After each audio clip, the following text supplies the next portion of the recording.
Sudah? Clear? Yes, teman-teman, kita sekarang masih dengan Mbak Mia. Tadi kita sudah keliling-keliling ya, Mbak.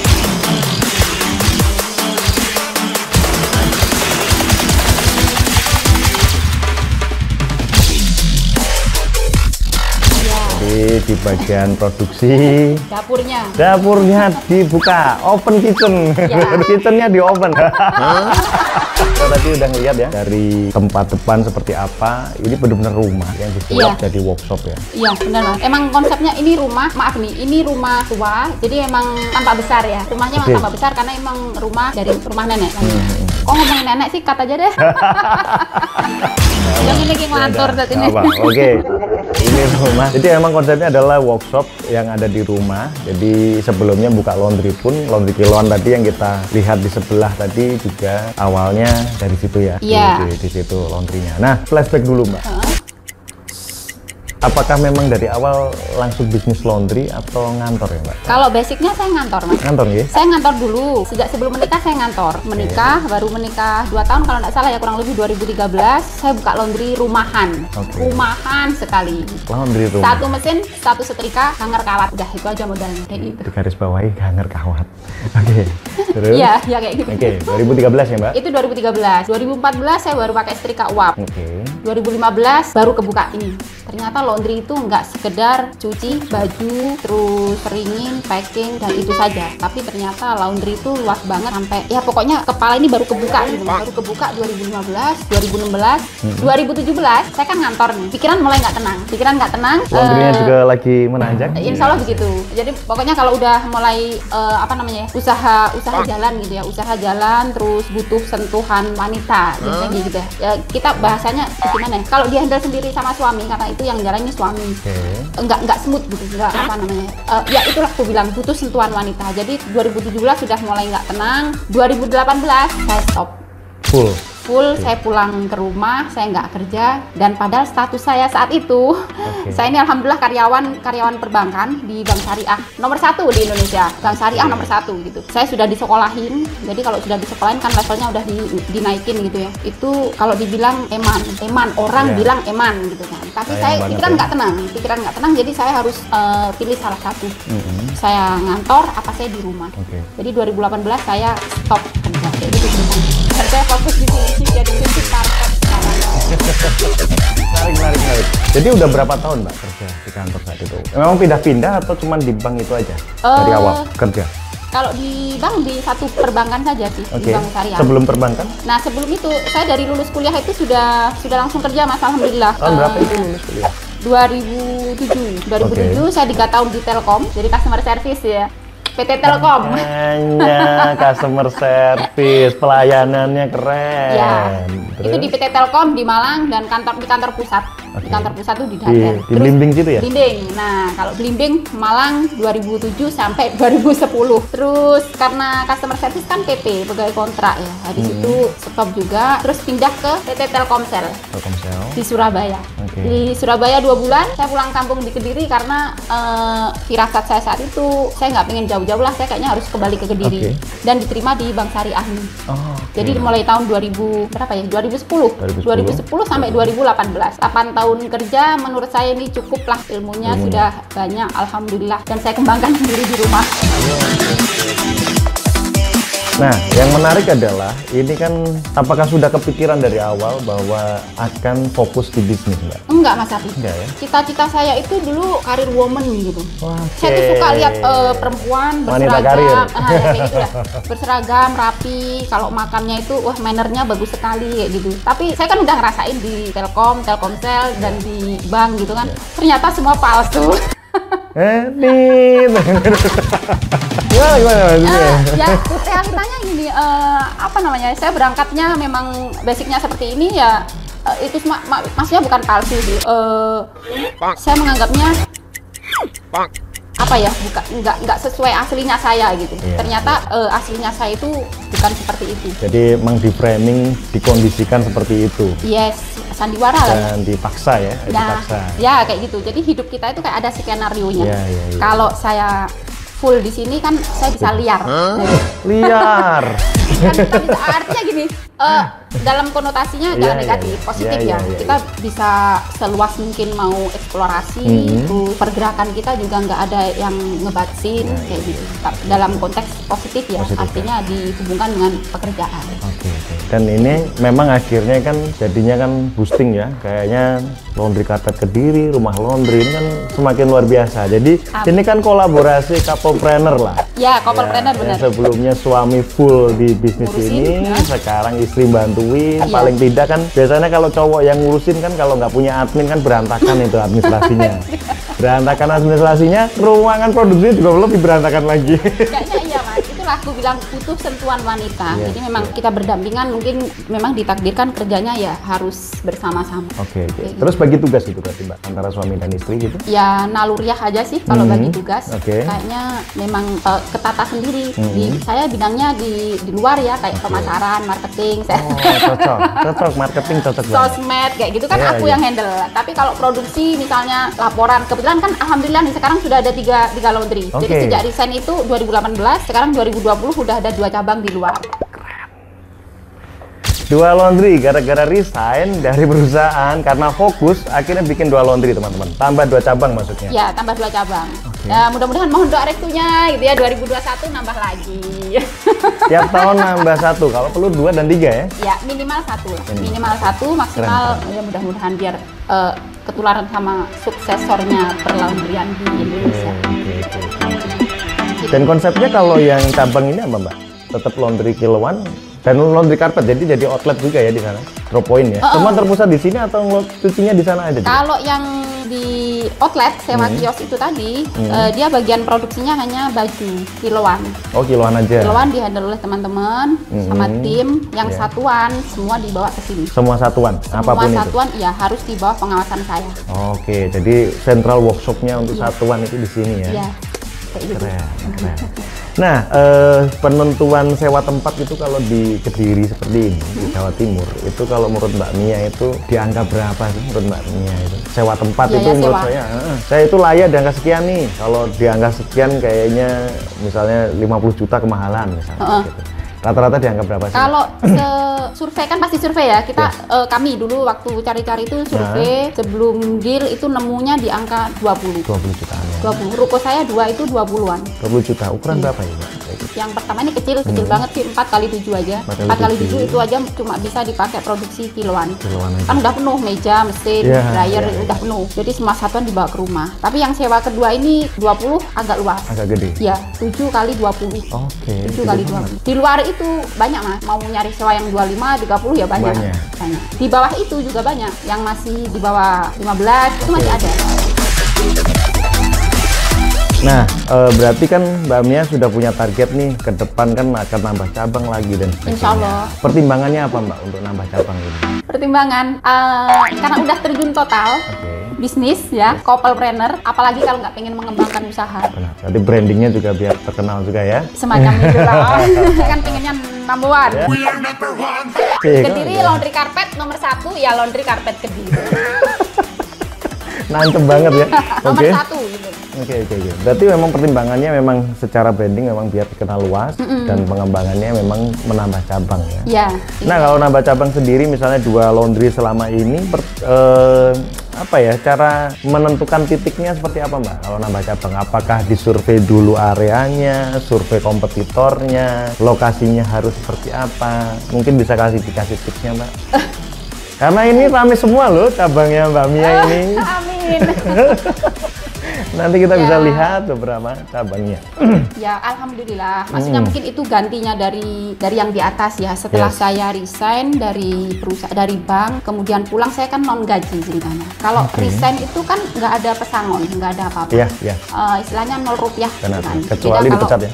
Masih dapat, masih bagus. Dapat pesangon. PHK masih dapat, kayak gitu masih dapat. Pensiun, apalagi pensiun dini aja dapat. Saya enggak dapat. Sama. Gitu ya. Jadi ngomongin apa tadi ya? Ngomongin penentuan tempat, penambahan cabang. Survei lokasi. Kalau survei pasti Mas.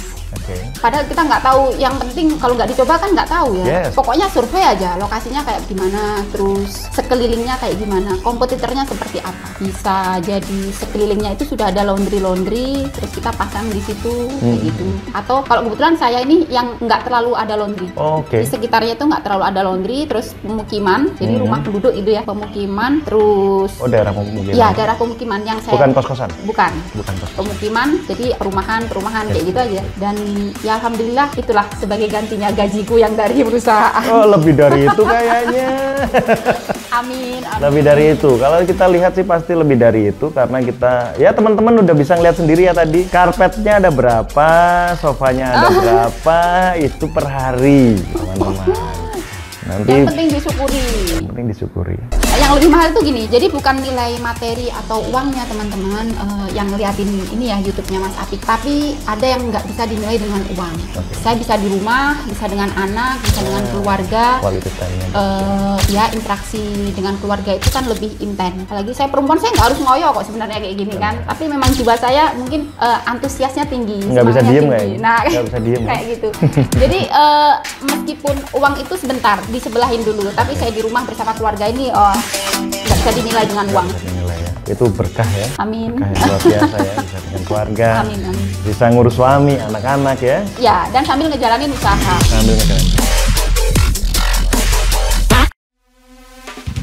Ya. Terus yang terakhir, karena kita sudah sharing banyak ya Mbak. Iya. Juga kayaknya harus kita berangkat ke Malang sebentar lagi ini berdua. Mungkin ada pesan-pesan untuk teman-teman yang sekarang lagi mau berbisnis laundry atau sekarang lagi drop bisnisnya, mungkin bisa dikasih semangat atau mungkin dikasih motivasi buat teman-teman. Kayak gitu ya? Yes. Berdasarkan pengalaman aja ya. Jadi begini, saya meskipun yang dilihat di di YouTube ya, nanti kalau dia di YouTube, dilihat di Facebook itu pas kayaknya gede banget, rame banget gitu. Sebetulnya nggak seperti itu. Ada perjuangan yang memang harus saya lakukan dari beberapa tahun silam, dan perjuangan itu nggak mudah loh Mas. Kesandung ya, ketipu ya, kayak gitu. Apapun usaha teman-teman yang sekarang lagi merintis ya, terutama yang lagi merintis atau yang sudah jalan tapi sedang mengalami kendala atau yang mengalami sandungan, apalagi kondisi sekarang di Indonesia kan lagi nggak bagus nih kalau kita bilang untuk pengusaha, lagi pandemi. Tetap fokus aja, tetap belajar. Kalau aku bilang belajar. Jadi musim pandemi ini aku belajarnya banyak banget. Ternyata pada saat kondisi terjepit, pikiran kita tambah liar. Artinya konsentrasi, fokus, dan bisa memunculkan ide-ide baru. Saya nggak yang maaf sampai memberhentikan karyawan gitu, nggak ada. Nggak sampai kayak gitu. Hanya gara-gara maaf ya pandemi, saya pertahankan, saya usahain tim laundry karpet Kediri dan rumah laundry tetap bertahan sampai dengan hari ini. Tetap satu visi dan misi. Satu visi lah. Jadi saya misalnya owner yang nyetir, yang saya gonceng ini juga harus satu arah. Ibaratnya apa namanya? Kereta gitu ya. Kereta tuh yang ikut masinisnya kan gitu. Sopirnya kemana mereka harus ikut ya. Iya, fokus dan jangan lupa sabar. Berdoa pasti. Berdoa, kuncinya itu berusaha. Iya, pokoknya saya kira ini sarannya, kalau kita pengen nyari saran dari teman-teman pasti insya Allah sama lah, saran-saran seperti itu. Motivasinya juga sama. Uang ini aku dapatnya juga dari teman-teman juga, aku terapin di kondisiku yang sekarang. Dan alhamdulillah sampai sekarang insya Allah masih bertahan, dan kami bisa membantu 13 karyawan ya sekarang. 13 karyawan. Dari dulu cuma 2 loh Mas. Awalnya cuma 1, sekarang 13. Dan besok Senin 1, berarti 14 orang. 14 orang di rumah laundry. Bagiku ini menurut saya luar biasa. Ini pencapaian yang bagus. Luar biasa. Yang mendoakan semakin banyak kan? Amin, amin. Saya doakan teman-teman juga demikian. Jangan putus asa. Pokoknya jangan putus asa dengan usaha yang dijalani sekarang, apapun usahanya. Yang laundry semakin kita tingkatkan. Banyak teman-teman kita yang mau berbagi. Aku dulu gitu. Kalau berbagi itu berbayar, ya nggak apa-apa, itu SPP. Anggap aja itu sekolah kan butuh SPP. Kalau berbagi itu gratis, anggap aja itu bonus. Jadi belajar itu ya harus, pokoknya harus belajar terus. gitu. Keren banget loh sharingnya Mbak Mia ini. Jadi beliau punya ide, semakin di masa kejepit kayak gini, masa krisis, malah beliau punya ide. Itu nggak semua orang bisa, karena biasanya teman-teman kan fokusnya malah ke masalah. Oh iya. Krisis, omsetnya turun, terus gimana nih gaji karyawan, gimana kalau cicilanku nggak kebayar misalnya. Nah ini kadang-kadang teman-teman kan fokusnya ke sana, dan itu wajar sebagai manusia. Yeah. Tapi kan kita lihat tadi Mbak Mia gimana beliau bisa tandem dengan suami membangun bisnis ini. Gimana biar survive di masa pandemi. Teman-teman mungkin mengeluh, kalau beliau nggak, malah dapat ide-ide gila. Dan ide itu harus dieksekusi ya Mbak. Yep. Nah ini kan harus dieksekusi. Ini keren banget. Terus pembelajar sejati bahwa ilmu itu memang didatengin. Jadi kita harus datang ke gurunya, kita harus nanya. Mbak Mia tadi udah cerita sampai ke Gresik, ke Tuban, ke beberapa daerah, bahkan ke Jakarta, ke Bali kemarin. Kan sharing dengan teman-teman. Nah itu adalah hal-hal yang memang menurut saya dari beberapa pembicara atau sharing atau narasumber dari pembicara rata-rata seperti itu. Mereka pembelajar sejati, meskipun mereka sebenarnya bisa, tapi mereka selalu merunduk. Nah, mereka selalu kayak haus ilmu lah. Jadi nggak sok tahu biasanya seperti itu. Tapi emang beneran nggak tahu aku ini. Maksudnya belajar itu kan memang mencari tahu, menambah ilmu kayak gitu loh Mas. Tapi sharingnya luar biasa Mbak. Amin, mudah-mudahan. Dan kayaknya nggak pernah ada penurunan ya? Jangan ya. Tapi nggak ada kan? Oh ya, yang terakhir sebelum menutup, ini yang lupa saya tanyakan adalah marketingnya seperti apa ya Mbak? Ini cara memarketingkan biar orang tahu rumah laundry atau laundry carpet. Nah itu kalau aku sih marketingannya cuma di sosmed, dan aku sosmednya cuma 2 aja Mas, Facebook sama Instagram. Itu pun nggak terlalu aktif, tapi mungkin karena sejak 2015, maksudnya aku Facebookan jualan jasa ini dari 2015. Kalau di apa namanya ya, di ring pelangganku gitu ya, pelangganku sudah ada 1000 lebih pelangganku yang langsung ke HP ku. Jadi kan ada tracer datanya itu kan, kalau 1000 orang misalnya sebulan 30 aja kan yang pelanggan besar gitu, maksudnya kan sudah lumayan gitu. Jadi memang mungkin karena waktu.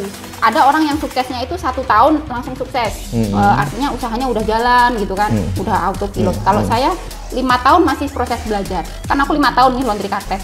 Ini aja masih harus belajar banyak. Keren. Berarti kan nggak puas sampai di sini aja kan? Kayaknya ya, janganlah.